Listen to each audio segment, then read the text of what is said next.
दोस्तों स्टडी 91 के YouTube channel में आप सभी का बहुत बहुत स्वागत है। और आज मैं लेकर आया हूं आपके लिए बायोलॉजी की क्लास। याद रखिए इसके पहले पूरी बायोलॉजी मैंने कॉपी पर पढ़ाई थी, बट इस बार डिजिटल फॉर्मेट में आपको बायोलॉजी पढ़ाऊंगा और ये है बायोलॉजी का पहला लेक्चर। याद रखिए आज हम पढ़ने वाले हैं तंत्रिका तंत्र के बारे में, यानी कि नर्वस सिस्टम के बारे में। बहुत कुछ आपको बताऊंगा क्योंकि यहां पर इमेज है और इमेज के माध्यम से आपको बहुत कुछ दिखाया जा सकता है, समझाया जा सकता है। तो मुझे लगता है कि पूरे YouTube पे इससे बेहतर बायोलॉजी आपको नहीं मिलने वाला। ठीक है, देखिए हमारी क्लास थोड़ा धीरे जरूर चलेगी, लेकिन एक बार पढ़ने के बाद आपको लगेगा कि वाकई सर बहुत बेहतरीन तरीके से हमारी तैयारी हुई और कभी भी आपको बायोलॉजी में कोई भी ऐसा डाउट नहीं आएगा कि आप पेपर में ना कर पाओ। ठीक है, याद रखिए पूरी हमारी सीरीज चल रही है और इस हफ्ते की जो पूरी क्लास है, मैंने आपको शुरू में बता दिया था टाइम टेबल में कि पर डे 10 बजे मॉर्निंग में ये क्लास साइंस की दी जाती है, जिसमें 3 दिन फिजिक्स की क्लास और 3 दिन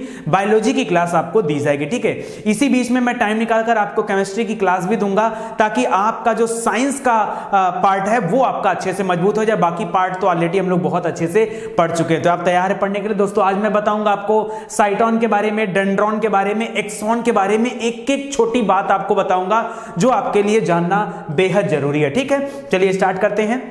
स्टार्ट करने से पहले आपको याद दिला दूं कि स्टडी 91 चैनल पर सभी विषय को डिटेल से पढ़ाया गया है, चैप्टर वाइज पढ़ाया गया। तो अगर आप सच में पढ़ना चाहते हैं, आप एक अच्छे विद्यार्थी हैं, तो इसका मतलब है आप ईमानदारी के साथ पढ़ना चाहेंगे और आप हमारे चैनल से जुड़ करके अपनी तैयारी बेहतर कर सकते हैं। ठीक है, ध्यान दीजिएगा, आज हम पढ़ने जा रहे हैं नर्वस सिस्टम। तो चलिए स्टार्ट करते हैं। ठीक है, देखिए मैंने कुछ स्टार्टिंग में इमेज डाल रखे हैं कि आप समझो कि मैं आपको आज क्या पढ़ाने वाला हूं। ठीक है, तो ये एक इमेज है, इन सब चीजों के बारे में आगे मैं आपको बताऊंगा। ठीक है, ये कितने प्रकार के होते हैं, कितने टाइप के होते हैं, किस तरह का आकार होता है, सब कुछ। चलिए शुरू करते हैं अपने कहानी को दोस्तों। तंत्रिका तंत्र यानी नर्वस सिस्टम। नर्वस सिस्टम का नाम आप सभी ने सुना होगा, नर्वस सिस्टम। हिंदी में उसी को तंत्रिका तंत्र कहा जाता है। अब तंत्रिका तंत्र होता क्या है, कैसे समझा जाए? ठीक है, तो यहां देखिए दे रहा है एक ऐसा तंत्र। तंत्र माने क्या होता है भाई?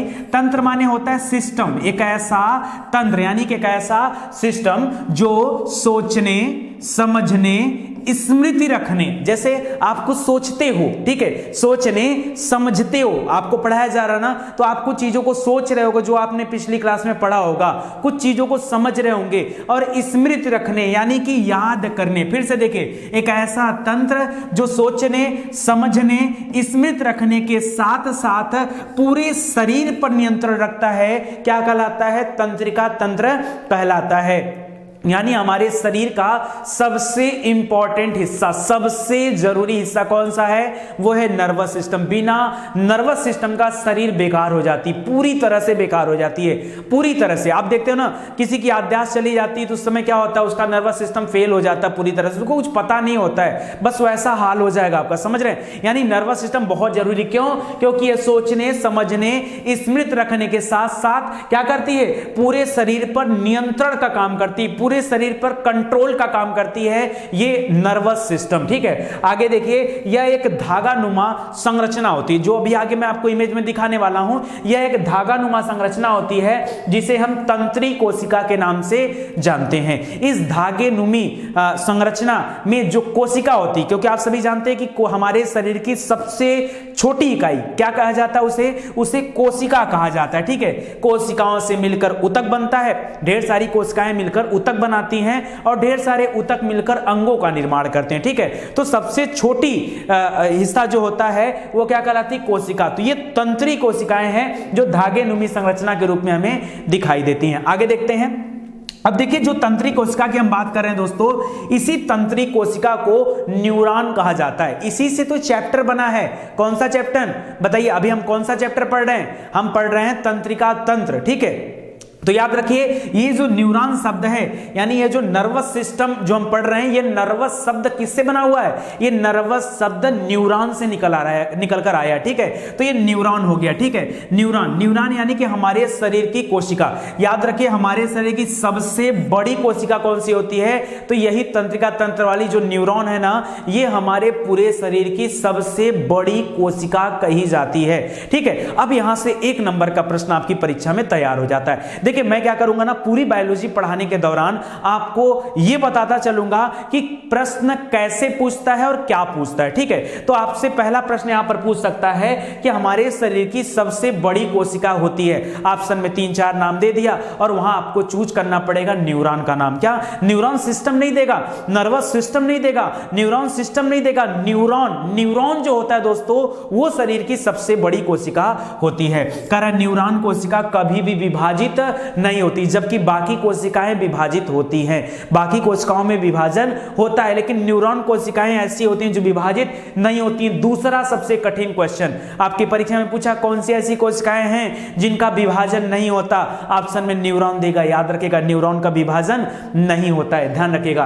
कह रहा है क्योंकि हमारे शरीर में यह कोशिका सभी प्रकार की गतिविधियों के लिए जिम्मेदार होता है। वो तो हम शुरू में पढ़ चुके हैं ना, सोचने, समझने, याद रखने और पूरे शरीर पर नियंत्रण रखने की जिम्मेदारी किसकी होती है? इसी नर्वस सिस्टम की। तो अगर इसका विभाजन हो जाएगा तो जिंदगी का विभाजन हो जाएगा। ठीक है, आगे दे रहा है इंग्लिश में इसे कहा जाता है फंक्शनल कोऑर्डिनेशन यूनिट। क्या कहा जाता है?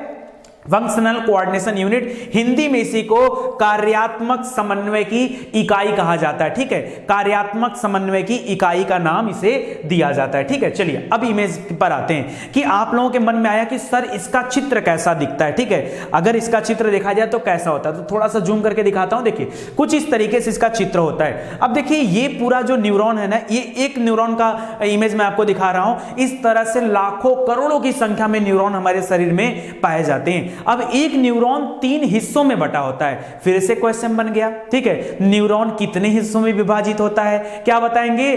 3 हिस्सों में विभाजित होता है। आपसे हिस्सों का नाम पूछ सकता है। हाँ, आपसे हिस्सों का क्या पूछ सकता है? नाम पूछ सकता है। तो बिल्कुल घबराने वाली बात नहीं, पहले आप हिस्सों को जान लो। ठीक है, देखिए एक हिस्सा आपका ये वाला होता है, दूसरा हिस्सा आपका ये वाला होता है और तीसरा हिस्सा आपका ये वाला होता है। इस तरह से ये 3 हिस्से इसके बन गए। ठीक है, अभी तो हिंदी में दे रहा हूं, आगे इंग्लिश में देखूंगा। ठीक है, ताकि आप समझ जाओ। देखिए ये बीच में जो होता है ना, इसे केंद्रक बोलते हैं। ठीक है, केंद्रक बोलते हैं। ये केंद्रक से निकला हुआ जो इस तरह से लाइन धागेनुमी संरचना दिख रहा है, ये द्रुमिका होती है। द्रुमिका पूंछ के रूप में इनकी द्रुमिका होती है। ये वाला हिस्सा देखिए, ये कोशिकाएं होता है, ये तंत्रिकाक्ष होता है और ये तंत्रिका का अंतिम सिरा होता है। ठीक है, एक चीज यहां पर और लिख रहा है, देखिए न्यूरॉन्स भ्रूण की एक्टोडर्म से बनती है।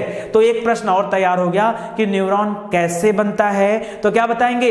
भ्रूण के एक्टोडर्म से बनता है। न्यूरॉन कैसे बनता है? भ्रूण के एक्टोडर्म से बनता है। याद रखेंगे क्या? याद रखेगा। अभी आगे आपको और दिखाता हूं जब इंग्लिश में चीजें हम लोग पढ़ेंगे और देखेंगे। ठीक है, बिल्कुल घबराने वाली बात नहीं है। अभी इसके टाइप्स भी बताऊंगा और इसके प्रकार बताते समय बताऊंगा कि पूंछ रूपी संरचना क्यों होती है, बीच में केंद्रक क्यों होता है, तंत्रिकाक्ष क्या होता है, ये दोनों तरफ धागेनुमी संरचना कैसे बन जाती, इनका जरूरत क्या है, इनका इस्तेमाल क्या है, ये जानना पड़ेगा ना। तो अभी आपको आगे बताता हूं। पहले लगे आप थोड़ी सी बातें जान लो, क्योंकि अगर मैं डायरेक्ट बताऊंगा कि भाई देखो ये साइटोन है, डेंड्रॉन है, तो आप कहोगे सर साइटोन डेंड्रॉन ये क्या होता है? तो पहले जरूरी है कि साइटोन और डेंड्रॉन के बारे में हम लोग जान लें, उसके बाद इमेज में बताऊंगा तो आप समझ पाओगे। देखिए दे रहा है, कह रहा है सभी प्राणियों का तंत्रिका तंत्र अति विशिष्ट प्रकार की कोशिकाओं से बना होता है, जिसे तंत्रिका कोशिका कहा जाता है। एक बात बताओ दोस्तों, जिस तरह की तंत्रिका कोशिकाओं की बात हम लोग कर रहे हैं, क्या इस तरह की तंत्रिका कोशिकाएं अन्य पशु पक्षियों जानवरों में पाई जाती हैं क्या? हाँ, उनके अंदर भी पाई जाती हैं। अभी देखो ना, हर गाय अपने बछड़े को पहचान लेती है। ठीक है, कुत्ता अपने मालिक को पहचान लेता है। इसका मतलब उसमें भी सोचने समझने और स्मृति रखने की क्षमता है, उसके अंदर भी नर्वस सिस्टम अवेलेबल है। यानी दुनिया में जितने भी सजीव चीजें हैं उन सभी में नर्वस सिस्टम पाया जाता है। ठीक है, याद रखिएगा। कह रहा ये सभी प्रकार के उद्दीपनों को पहचान कर ग्रहण करती है तथा इनका संचर नहीं संचार क्या होता है? संचार। संचार मतलब एक स्थान से दूसरे स्थान पर पहुंचाना। किसको? संदेशों को। कैसा संदेश? जैसे मैंने अपने हाथ में यहां चिकोटी काटा, ठीक है, यहां पे चिकोटी काटा तो तुरंत मेरे दिमाग को ये बात महसूस हुआ कि कुछ हो रहा है यहां पे। ठीक है, कुछ हो रहा है। या कभी भी आपको चोट लग जाती है तो ऐसे में आपको पता कैसे चलता है? अगर नर्वस सिस्टम ना होता तो शायद आपके इस दिमाग को मालूम ना पड़ता। क्यों? चोट पैर में लगी, दिमाग यहां पर है और इतने कम समय में ये ट्रांसमिशन कैसे हो पा रहा है? भैया उत्तर क्या है? उत्तर है नर्वस सिस्टम, उत्तर है तंत्रिका तंत्र। तंत्रिका तंत्र के माध्यम से ही यह सूचना पूरे शरीर में तुरंत पहुंच जाती है। तुरंत मतलब तुरंत पहुंच जाती है, ठीक है। आगे देखिए, तंत्रिका कोशिका भ्रूण की एक्टोडर्म से बनती। मोस्ट इंपॉर्टेंट लाइन है, ठीक है, स्टार लगा दे रहा हूं, इसको याद रखेगा, इसीलिए आपको बताते चल रहा हूं। जैसे क्या होता है ना, चैप्टर पढ़ते समय आपको नहीं समझ में आता, मैं आपके से क्वेश्चन पूछ दे रहा हूं, आपसे पूछेगा कि तंत्रिका कोशिकाओं का निर्माण कैसे होता है, ऑप्शन में देगा एक्टोडर्म, ठीक है, और भी ऑप्शन देगा, उसमें से एक्टोडर्म आपको चूज करना है, ऐसे करके क्वेश्चन देगा।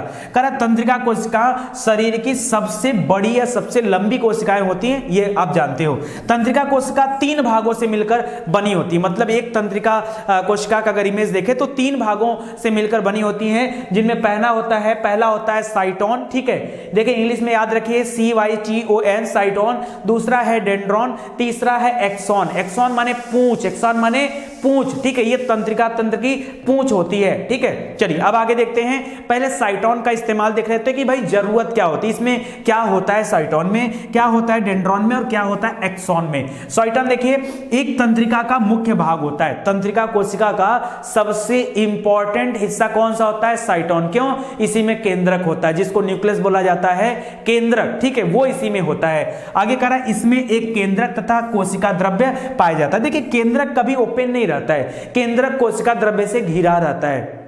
अगर आपने बायोलॉजी थोड़ी बहुत भी पढ़ी होगी तो आप ये जानते होंगे कि जो केंद्रक होता है वो कोशिका द्रव्य या जीव द्रव्य जिसे कहा जाता है उससे घिरा होता है। करा इस कोशिका द्रव्य में अनेक प्रोटीन युक्त रंगीन कण पाए जाते हैं, जिन्हें निसिल्स कण के नाम से जाना जाता है, ठीक है, निसिल्स कण। देखिए एक प्रश्न और अच्छा है, लेकिन इतना डीप में जाकर आपसे बायोलॉजी में कुछ पूछा नहीं जाएगा। निसिल्स कण फिलहाल याद रखिए। करा स्त्रियों की तंत्रिका कोशिका के केंद्रक के समीप बारबारी पाई जाती हैं, ठीक है, तो याद रखिएगा। आगे बोल रहा है डेंड्रॉन, करा कि साइटान से प्रवर्धित होकर लगातार विभाजित होने वाले तंतु, छोटे तंतु जिनसे निसिल्स कण भी पाए जाते हैं, डेंड्रॉन कहलाते हैं। सुनिए क्या होता है ना दोस्तों, ये मान लीजिए केंद्रक है, ठीक है, इसके अंदर केंद्रक होता है, यहां से एक संरचना होती है, इसे हम डेंड्रॉन बोलते हैं, तंत्रिकाक्ष, ठीक है, और यहां से ये चीज जाकर इस तरह से अलग अलग पहुंचती है। अब क्यों होती है इसके बारे में सुनिए, यहां से कोई सूचना यहां तक जाएगी कैसे, अभी इमेज के माध्यम से आपको दिखा रहा हूं। करा ये उद्दीपनों को साइटोन की ओर क्या करते हैं, भेजते हैं, ठीक है। आगे बोल रहा है एक्सॉन, ध्यान से समझ लीजिए, इसके जस्ट बाद इमेज है, फिर समझा रहा हूं आपको। एक्सॉन करा साइटोन से एक बहुत पतला लंबा तंत्रिका तंतु निकलता है जिसे एक्सॉन कहते हैं। क्या कहते हैं, एक्सॉन कहते हैं, ठीक है। कह रहा है कि एक्सॉन का अंतिम सिरा शाखित तथा प्रत्येक शाखित भाग के अंतिम छोर पर एक लड़ी नुमा संरचना पाई जाती है, जिसे सिनेप्टिक नोब कहते हैं। क्या कहते हैं, सिनेप्टिक नोब। अभी दिखाता हूं इमेज में आपको, ठीक है। कह रहा है ये नोब्स एक दूसरे न्यूरॉन के डेंड्राइट के नोब्स के साथ विशेष संबंध के साथ जुड़े होते हैं, ठीक है। यानी एक तंत्रिका कोशिका का नोब्स दूसरे वाले से जाकर जुड़ा होगा, फिर उससे जुड़ा होगा, फिर उससे जुड़ा होगा, इस तरह से हजारों लाखों तंत्रिका कोशिकाएं सब आपस में जुड़ी हुई हैं, ठीक है। कारण न्यूरॉन अपनी सूचना को इन्हीं नोब्स के माध्यम से एक न्यूरॉन से दूसरे न्यूरॉन तक ट्रांसमिट कर पाते हैं। यानी अगर हमारे पैर में चोट लगा तो हमारे मस्तिष्क को कैसे पता चला, इनमें याद रखिए सूचना का संचार हुआ, और यह संचार लाखों करोड़ों की संख्या में न्यूरॉनों से होकर के गुजरता है, ठीक है। कारण केंद्रीय तंत्र के बाहर पाई जाने वाली तंत्रिका कोशिका छोटे छोटे समूहों में पाई जाती है, जिन्हें गुच्छक का नाम दिया जाता है, ठीक है। आगे देखिए दे रहा है, करा तंत्रिका कोशिकाएं रचना एवं कार्यकी में शरीर की सबसे जटिल कोशिकाएं मानी जाती हैं। संख्या इतनी ज्यादा होती है ना, बल्क में होती हैं, ठीक है। अब चलिए आ जाते हैं सीधे इमेज के ऊपर, ठीक है। इमेज से पहले एक दो चीजें और बता दे रहा हूं। करा हमारे शरीर में सूचनाओं का हस्तांतरण कैसे होता है, तो याद रखिए विशेष प्रकार के हार्मोन के द्वारा होता है, और इन्हीं को न्यूरोट्रांसमीटर्स या तंत्री संचारी कहा जाता है, ठीक है। उन्हीं के माध्यम से ये आगे बढ़ पाता है। अब सुनिए यहां से कितना दूर भेज दिया, अच्छा इमेज यहां पर है, ठीक है। चलिए इमेज को लेके घबराइए मत। इमेज को जानने से पहले एक चीज और जान जाइए। अभी तो हम लोग ये सीखे हैं कि एक न्यूरॉन में क्या क्या होता है। एक न्यूरॉन के 3 हिस्से होते हैं। अभी आप ये भी सीख लो कि न्यूरॉन कितने प्रकार के होते हैं। एक न्यूरॉन के 3 हिस्से, जैसे मान लो मैं एक न्यूरॉन हूं तो मेरे 3 हिस्से कर दो, ठीक है। और मैं कितने प्रकार का मतलब 1 2 3, यानी याद रखिए ये, यानी न्यूरॉन के भी प्रकार होते हैं तो समझ जाइए, ठीक है। न्यूरॉन के भाग हम लोग पढ़ चुके, प्रकार देखिए। करा तंत्रिका कोशिकाएं 3 प्रकार की होती हैं, जिसमें एक ध्रुवी, द्विध्रुवी और बहुध्रुवी, यानी यूनिपोलर और बायोपोलर और मल्टीपोलर। जिसमें पोल 1 हो उसे यूनिपोलर, जिसमें पोल 2 हो उसे डुअल पोलर बोलते हैं, ठीक है, या बायोपोलर बोलते हैं, और जिसमें बहुत सारे हो उसे मल्टीपोलर बोलते हैं। काम क्या है कर रहा है, इसमें साइटान से एक प्रवर्ध निकलकर शीघ्र 2 प्रवर्धों के, एक डेंड्रॉन और एक एक्सॉन में बट जाता है। इसे एक ध्रुवीय तंत्रिका कोशिका कहते हैं। दूसरा कह रहा है इसमें साइटोन एक तरफ से डेंड्रॉन तथा दूसरी तरफ से एक नेक्सॉन के बराबर होता है। इसमें कह रहा है इसमें एक नेक्सॉन और कई डेंड्रॉन होते हैं। आपको तो समझ में आया नहीं, बिना इमेज के समझोगे कैसे। देखो ये इमेज है, अभी लग रहा है इमेज आपको दिख नहीं रहा है क्योंकि इमेज का कलर एक्चुअली में है येलो, ठीक है, और शायद आप ना देख पा रहे हो, कोई दिक्कत नहीं, मैं आपको बता दे रहा हूं। सुनिए, देखिए ये कुछ इस तरह से है, ये मैं बना दे रहा हूं यहाँ पे इमेज ताकि आप परेशान ना हो, ठीक है। ये कुछ इस तरह से है दोस्तों, देखिए ये इस तरह से, ठीक है, ऐसे है, ठीक है, ऐसे करके। अब देखिए यहाँ पर क्या होता है, यहाँ पे होता है केंद्रक, ठीक है, यहाँ पे होता है केंद्रक, यही होता है कोशिका द्रव्य, ठीक है। और यहाँ से देखिए ये आपका एक्सॉन हो गया, ठीक है। ये यूनिपोलर कहा जाता है। क्या बोला जाता है इसे? यूनिपोलर। क्यों? एक ही है, ठीक है। अब देखिए यहाँ पर क्या होता है, इसको बायोपोलर बोलते हैं, ठीक है। एक तरफ से ऐसे आया और दूसरी तरफ से भी ऐसे हो गया, इसको बायोपोलर बोलते हैं। यूनिपोलर मतलब एक तरफ से, बायोपोलर मतलब दोनों तरफ से। ये मल्टीपोलर हो गया, इसमें हर तरफ से ऐसे ऐसे निकल गया, ठीक है, ऐसे ऐसे ऐसे क्या हो गया, ये हर तरह से निकल गया, तो इसी को नाम दे दिया गया मल्टीपोलर का। समझ में आ रहा है, ये मल्टीपोलर हो गया। अब देखिए एक चीज और बता दूं आपको, यहां पे आ जाइए। अब क्या होता है ना, सारी तंत्रिका कोशिकाएं एक दूसरे से जुड़ी होती हैं। देख रहे हैं कैसे जुड़ा है, ये देखिए, ये आपको कहां कहां से जुड़ा हुआ है ऐसे देखने में आपको समझ में भी नहीं आएगा, लेकिन जान लो पूरे शरीर में इसी तरह से तंत्रिका कोशिकाएं क्या होती हैं, एक दूसरे से जुड़ी होती हैं, तभी सूचनाओं का आदान प्रदान हो पाता है, ठीक है। एक इमेज यहां पे कम पड़ रहा है जिसकी वजह से मैं थोड़ा बताने में असमर्थ हूं। मैं चाहता हूं पहले जा करके, देखो मिस्टेक से इमेज यहां पर पड़ा हुआ है, ठीक है, चलिए कोई दिक्कत नहीं।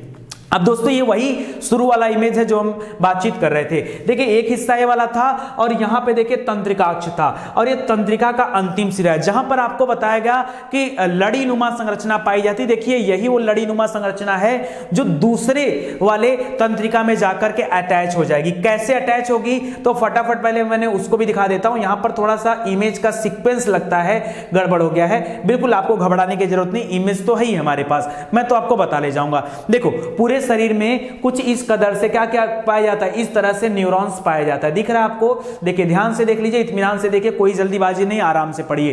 देखिए ये होता है पूरा नर्वस सिस्टम, जिसको सेंट्रल नर्वस सिस्टम बोलते हैं। साइड वाले को पेरिफेरल बोलते हैं, पेरिफेरल बोलते हैं, और इसके अलावा एक ऑटोनोमस भी होता है, अभी उसके बारे में भी आपको बताऊंगा तो देखिएगा, ठीक है। तो ये इस तरह से कुछ होता है आकार। अब देखिए जो न्यूरॉन्स होते हैं दोस्तों, न्यूरॉन्स हमने शुरू में भी बताया आपको कि न्यूरॉन्स का आकार कैसा होता है। देखिए कुछ इस तरह से आकार होता है न्यूरॉन्स का, ठीक है। जो अभी हम केवल एक छोटा सा न्यूरॉन देख रहे थे, अभी आप पूरा बड़े फिगर में आप न्यूरॉन्स को देखिए, ठीक है। ये आपका न्यूरॉन है, ठीक है, और इस तरह से आपने देखा ये आपका उसका एक्सन हो गया, एक्सॉन हो गया, एक्सॉन माने पूंछ, ठीक है, एक्सॉन हो गया है पूरा, ठीक है। और यहां पर देखिए ये डेंड्राइट्स हो गया, देखिए स्टार्ट लास्ट में देख रहा है जहां पे बटा हुआ हिस्सा है ये डेंड्राइट्स हो गया, ठीक है। अब देखिए आप यहां पर देखिए, और यहां पर देखिए लिख रहा है इलेक्ट्रिकल इंपल्सेस, ठीक है। जिस तरह से विद्युत का प्रवाह होता है उसी स्पीड से, यहां पर याद रखिए, उससे कहीं ज्यादा स्पीड से यहां पर सूचनाओं का प्रवाह होता है, या सूचनाएं एक स्थान से दूसरे स्थान तक जाती हैं। अब देखिए सबसे इंपॉर्टेंट आपके लिए ये वाला इमेज है। देखिए इस वाले इमेज में आपको क्या दिख रहा होगा, मैं 1 मिनट मार्कर ले लेता हूं। देखिए ये कुछ ऐसा बना हुआ है, मैं आपको दिखा दे रहा हूं, ये है, ये ऐसा है, ठीक है। ये कुछ इस तरीके से बना हुआ है, ठीक है। ये एग्जांपल दे रहा है दोस्तों, ठीक है। अब देखिए ये क्या करता है ना, ऐसे थोड़ा सा खुला होता है, ठीक है, और यहां पर दूसरा वाला पॉइंट से जाकर के चीजें यहां पर ऐड हो जाती है। देखिए ये जैसे अपने साथ सूचनाओं को लेकर आया, ये ढेर सारी सूचनाओं को लिया हुआ है, ठीक है, और ये सूचनाएं यहां जाकर ओपन हो जाती हैं, तो ये चली जाती इसके पास, फिर इसके पास आ गई तो ये उसे रिसिप्टर है, ये क्या है, ये रिसिप्टर है, ठीक है। तो इसको याद रखेगा, ये उन सूचनाओं को रिसीव करके आगे पहुंचा देता है। बस इसी तरह से पूरे शरीर में ये काम करते हैं, ठीक है। ये जो हमारी तंत्रिका कोशिकाएं होती हैं ये पूरे शरीर में इसी कदर जुड़ करके काम करती हैं। समझ में आ रहा है आपको? तो ये चीजों को आप याद रखिए, बहुत इंपॉर्टेंट है चीजें, अगर आप समझेंगे तो बेशक आपको पूरा अच्छे से समझ में आएगा। अभी आपको और भी चीजें बताता हूं। कार्यों के आधार पर 3 प्रकार की तंत्रिका कोशिकाएं होती हैं, ठीक है। वो 3 प्रकार कौन से हैं? ये कार्य के आधार पर अलग अलग दे रहा है, ठीक है। अदरवाइज हमने सिंगल वाले में पढ़ा था, क्या हमने पढ़ा?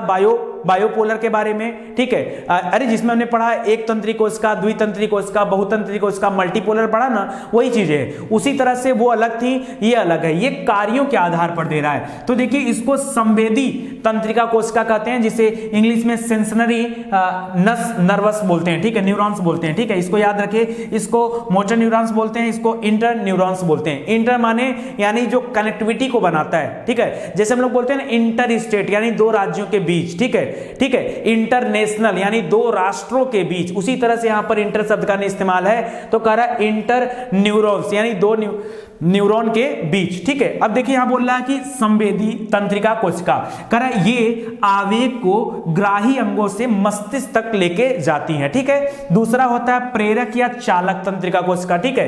कह रहा है ये आवेग को मस्तिष्क से कार्यकारी अंगों तक लेके जाती हैं, ठीक है। एक जाने वाला है, एक आने वाला है। देखिए ध्यान से, कह रहा है ये आवेग को, किसी भी तरह की चीजें हुई, कह रहा है ये आवेग को ग्राही अंगों से क्या करती? मस्तिष्क तक लेके जाती। मान लो यहां पे कोई हमको चोट लगा, तो यहां से मस्तिष्क तक जाने का काम कौन करेगा? ये संवेदी तंत्रिका कोशिकाएं करेंगी, जिनको इंग्लिश में सेंसरी नर्व्स बोलते हैं, वो काम करेंगे, ठीक है। यहां पर न्यूरॉन्स जरूर लिखा है, आप नर्व्स भी बोल सकते हो क्योंकि अंदर इमेज में वैसे ही मिलेगा आपको, ठीक है। कह रहा है कि प्रेरक या चालक ये यहां से सूचना यहां तक भेजेंगे, वो दर्द हो रहा है, ठीक है, तो ये यहां से सूचना यहां तक आएंगी। एक मध्यस्थ होता है और मध्यस्थ में दे रहा है कि यह 2 या अधिक तंत्रिका कोशिकाओं के बीच संबंध स्थापित करने का कार्य करती है, ठीक है। तो ये चीजें होती हैं। अब एक बार आपको इमेज के माध्यम से चीजें मैं दिखा देता हूं, ठीक है। ये देखिए आपका इमेज है, दिखा इमेज आपको। अब देखिए मान लो यहां पे एक हथौड़ा बना हुआ आप देख रहे होंगे और यहां घुटने पर उस हथौड़े से क्या किया जा रहा है? ठोका जा रहा है। तो जाहिर सी बात है दर्द होगा, और दर्द होगा दोस्तों तो एक बात याद रखिए, दर्द होगा तो याद रखिए, अभी देखिए ये आपका क्या हो गया? ये आपका नर्वस सिस्टम हो गया, समझ में आ रहा है? अब देखिए एक लाल कलर का नर्वस सिस्टम दिख रहा है और एक ब्लू कलर का नर्वस सिस्टम दिख रहा है, यहां पे ग्रीन कलर का भी नर्वस सिस्टम दिख रहा है, ठीक है। जो ब्लू कलर वाला नर्वस सिस्टम है ना, इसको सेंसरी बोलते हैं। क्या बोलते हैं? सेंसरी नर्वस न्यूरॉन्स बोलते हैं। अब ये न्यूरॉन क्या करता है? देखिए लेकर जा रहा है, ये सूचनाओं को लेके जा रहा है। जहां पर भी चोट लगी हुई सूचनाओं को कहां तक लेके जाएगा? ये एक न्यूरॉन से दूसरे न्यूरॉन से जुड़ेगा, उससे आगे जुड़ते जुड़ते ये मस्तिष्क को जाके सूचना पहुंचाएगा, ये ब्लू वाला जो है। और उधर मस्तिष्क के पास से जो सूचनाएं वापस आएंगी, याद रखिए वो रेड वाले लाइन से आ रही हैं, तो ये याद रखिए मोटर न्यूरॉन्स है, ठीक है। तो ये दोनों याद रखिएगा। इसके बाद इंटर न्यूरॉन्स यहां दे रहा है, देखिए ग्रीन वाला, जहां पर दोनों आपस में जुड़ते हैं ना, वहां पर क्या होता है? ग्रीन वाला कलर से इसको दिखाया गया। तो ये चीजें आप समझ के रखो, समझ रहे हैं? तो इस तरह से क्या होता है, कुल मिला जुला करके आपको यही बताना चाह रहे हैं हम कि सूचनाओं का आदान प्रदान कैसे होता है। और सूचना में किस तरह की सूचना?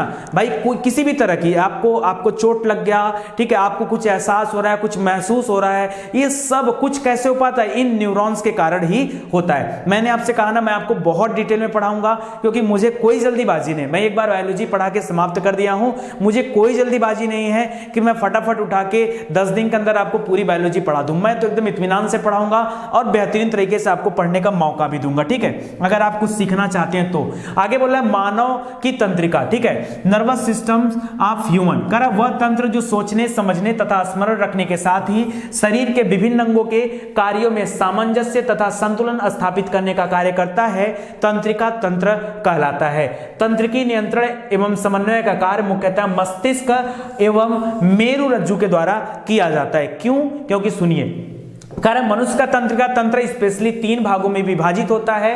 पहला दे रहा है केंद्रीय तंत्रिका तंत्र, दूसरा दे रहा है परिधीय तंत्र, ठीक है, और तीसरा दे रहा है स्वायत्त। देखिए इसको सेंट्रल नर्वस सिस्टम बोलते हैं, इसको पेरिफेरल बोलते हैं और इसको ऑटोनोमिक बोलते हैं, ठीक है, ऑटोनोमिक नर्वस सिस्टम। एक बार एग्जांपल देना चाहूंगा और आपको समझाना चाहूंगा, ठीक है, कि होता है एक क्या क्या। सुनिएगा ध्यान से, यहां पर दे रहा है, देखिए यहां पर एक इमेज दिख रहा है आपको, ये एक व्यक्ति है, यहां पर इसका माइंड दिख रहा होगा और सीधा एक स्पाइनल कॉर्ड दिख रहा होगा।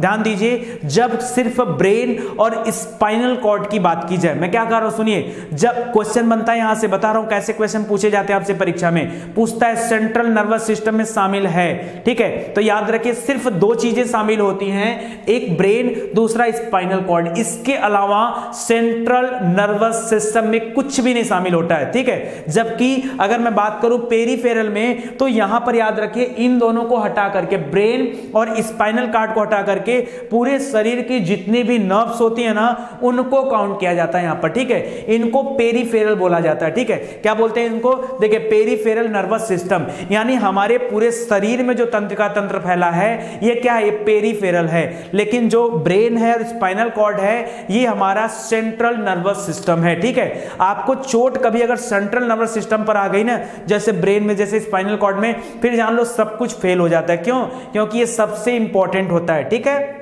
आगे बढ़ते हैं। अब देखिए तीनों को मिला करके अगर मैं एक साथ आपको दिखाना चाहूं, क्या क्या मैं आपको दिखाना चाह रहा हूं, central nervous system, peripheral nervous system और ऑटोनॉमिक नर्वस सिस्टम, ठीक है, नर्वस सिस्टम। ध्यान दीजिएगा जो बता रहा हूं, बहुत ध्यान से सुनिएगा, ठीक है।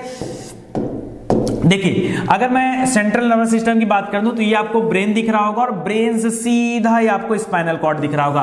तो कह रहे हैं ब्रेन और स्पाइनल कॉर्ड, इन दोनों को मिला दीजिए तो आपका क्या बन जाता है, सेंट्रल नर्वस सिस्टम बन जाता है, ठीक है। अगर मैं पेरिफेरल की बात करूं दोस्तों, तो ये हर तरह के नर्व्स, ठीक है, हर तरह के नर्व्स जो हमारे स्पाइनल नर्व्स होते हैं, पूरे बॉडी में जो फैले होते हैं, उनको पेरिफेरल नर्वस सिस्टम बोलते हैं। क्या बोलते हैं, पेरिफेरल बोलते हैं। और देखिए यहां पर दे रहा ऑटोनॉमिक नर्वस सिस्टम, ठीक है। तो ऑटोनॉमिक वाले को दोस्तों देखिए येलो कलर से दिखाया गया, अलग है, ध्यान से देखिएगा, अलग इनका कलर दिया गया, येलो कलर से दिखाया गया है। ये यहां पर दिख रहे होंगे, ठीक है। ये यहां पर देखिए, ये यहां से आ रहे हैं, एकदम ये बीच वाला मत देखिए, ये वाला तो एक मिनट में हटा देता हूं पहले। ये जो दिख रहा है ध्यान से देखिए, मैं थोड़ा जूम करूं इसको पहले, तब आपको समझ में आएगा, ठीक है। ये देखिए, ये आपको दिख रहा होगा दोस्तों, ये ब्रेन से एक पतली लाइन आ रही है जो ब्लैक कलर की है, दिख रही है आपको, बस यही है ऑटोनॉमिक। ये क्या है, याद रखिए, ये ऑटोनॉमिक नर्वस सिस्टम है, ठीक है। तो इस तरह से चीजों को आप याद रखिए। अभी भी हमारे पास पढ़ने के लिए बहुत कुछ है, एक बार मैं बताना चाहूंगा। देखिए आगे की क्लास थोड़ी लंबी है, ठीक है, मैंने बना के रेडी रख दिया हूं, बट आज पहली क्लास है, तो पहले आप सभी ये बता दो कि आज की क्लास पढ़ने के बाद आपको लग कैसा रहा है, क्योंकि आगे से मैं यही कोशिश करूंगा कि क्लास चाहे बड़ी हो चाहे छोटी, लेकिन बायोलॉजी की हमारी एक क्लास ऐसी होगी ना, जैसे अगर हमने आंख के बारे में डिस्कस करना शुरू किया तो यार एक वीडियो आंख के ऊपर, फिर दूसरा वीडियो नहीं होना चाहिए, है कि नहीं।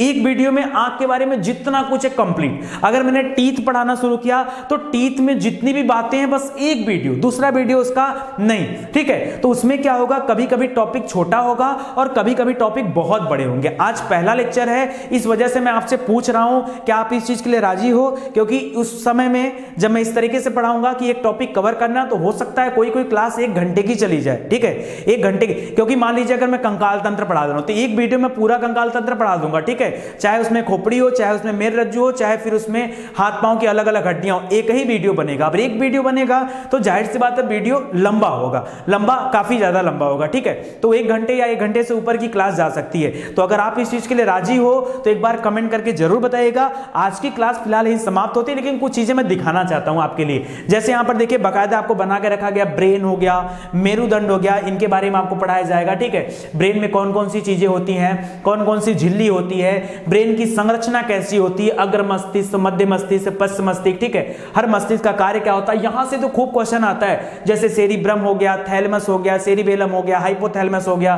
ठीक है। इसी तरह से बहुत सारी चीजें आपके लिए बना के रखा गया है, तो आप पढ़ोगे। उसके बाद क्वेश्चन आंसर भी इससे संबंधित रखा गया है, इससे संबंधित रोग के बारे में बताया गया है कि कितने तरह के रोग होते हैं पूरे शरीर में, बहुत कुछ यहां पर समझाया गया है। तो अगले लेक्चर में दोस्तों अगर आप राजी रहेंगे तो ये पूरा का पूरा टॉपिक मैं एंड कर दूंगा। देन उसके बाद हम कंटिन्यू जो करेंगे क्लास, उसमें हम बहुत डिटेल से आपको एक वीडियो में एक पूरा लेक्चर कवर करेंगे, पूरा एक टॉपिक भी हम आपका कवर कर देंगे, ठीक है। तो उम्मीद करता हूं आपको अच्छा लगा होगा।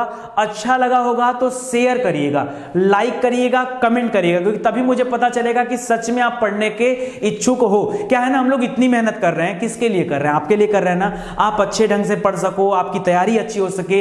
अगर हम चाहें तो इस क्लास को बाकायदा सेल कर सकते हैं, बढ़िया से बेच सकते हैं, ठीक है, और खरीदने वालों की कोई कमी नहीं है। लेकिन उसके बावजूद भी हम ये सोचते हैं कि ज्यादातर बच्चे जो ऐसे हैं जो नहीं पढ़ पा रहे हैं पैसे के अभाव में, फिर उनका क्या होगा, उनका भी तो कोई होना चाहिए। तो केवल उन बच्चों को ध्यान में रख करके इन क्लास को सेल नहीं किया जा रहा है। बाकी इसकी क्वालिटी पे आप शक मत करिए, आराम से आप तैयारी करिए, बहुत डिटेल में आपको चीजें दी जाएंगी, पूरा पढ़ने का मौका दिया जाएगा। आप सभी का धन्यवाद। कमेंट जरूर करिएगा, पहला लेक्चर है, आप बताइएगा जरूर से आपको कैसा लगा।